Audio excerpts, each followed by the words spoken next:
ఏంటి నేను నా ప్రవర్తనను గూర్చి దేవుడు ఒక మాట మాట్లాడాడు ఈరోజు. నా ప్రవర్తనను ఆలోచించుకోమంటున్నాడు. నీ ప్రవర్తన గురించి నువ్వే ఆలోచించుకోవాలి, వేరే వాళ్ళు ఆలోచించరు.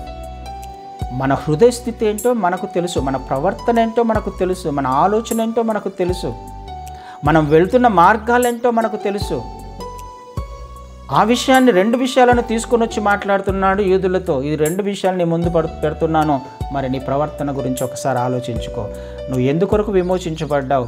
మందిరం పాడై ఉంటే కట్టడానికేగా. మరి నువ్వేం చేస్తున్నావు? ఇల్లు కట్టుకుంటున్నావు నీ కొరకు.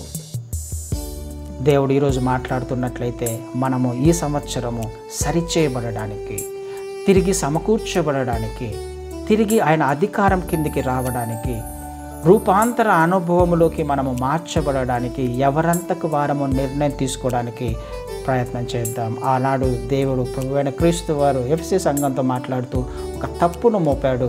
ఈరోజు దేవాది దేవుడు ఇశ్రాయేలీయుల ద్వారా నీతో నాతో మనతో మాట్లాడుతున్నారు. నీ ప్రవర్తన ఏంటో ఒక్కసారి జ్ఞాపకం చేసుకో. ఎలా ఉందో ఒక్కసారి జ్ఞాపకం చేసుకునే ప్రయత్నం చేయి.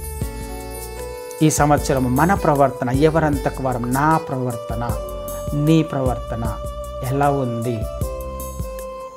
మందిరం కట్టబడే దిశగా వెళ్తూ ఉన్నామా లేదా?